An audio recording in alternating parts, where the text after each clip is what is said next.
Bonjour à tous, aujourd'hui on se retrouve pour la recette du McFlurry. Oui, oui, vous avez bien entendu le McFlurry, comme le vrai, celui du McDo. Pour cela, nous allons avoir besoin de différents ingrédients. Pour le caramel beurre salé, nous allons avoir besoin de 100 g de sucre en poudre, de 40 g de beurre salé et d'une cuillère à soupe de crème fraîche. Pour la glace, nous allons avoir besoin de 250 g de crème fraîche liquide, de 300 g de lait demi-écrémé, de 110 g de sucre en poudre et de 15 g de sucre vanillé. Pour le côté croquant, pour nous ce sera spéculoos, mais libre à vous de choisir ce que vous voulez. Alors pour cette recette, moi j'utilise mon Monsieur Cuisine Connect, mais vous pouvez très bien utiliser votre robot mixeur. Alors on va venir mettre les 250 g de crème fraîche liquide, on va ensuite ajouter les 300 g de lait demi-écrémé, suivi des 110 g de sucre en poudre, des 15 g de sucre vanillé.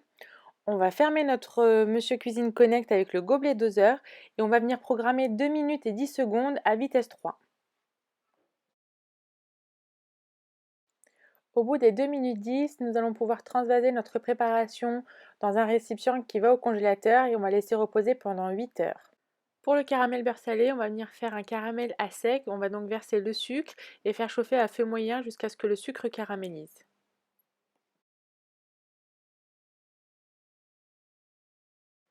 Notre sucre a bien caramélisé. Hors du feu, on va venir ajouter le beurre en petits morceaux et on va ajouter la crème. Lorsque le mélange est bien lisse, on remet à cuire 5 minutes à feu doux.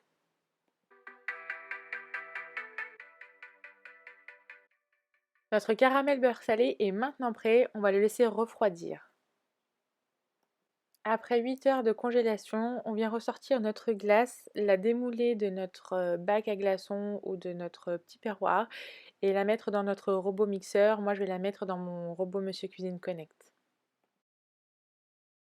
On vient fermer le robot Monsieur Cuisine Connect avec le gobelet doseur et on programme 30 secondes à vitesse 6. Au bout des 30 secondes, on vient vérifier la texture de notre glace. Donc moi, ça avait besoin d'être encore un petit peu mixé. Donc je vais rajouter par palier de 10 à 15 secondes pour vraiment éviter que la glace ne se liquidifie trop. Il ne nous reste plus qu'à dresser nos glaces, à parsemer avec le biscuit de votre choix et le nappage du caramel beurre salé.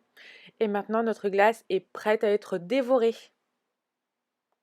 J'espère vraiment que cette vidéo vous aura plu. N'hésitez vraiment pas à refaire cette recette et à me laisser vos retours en commentaire.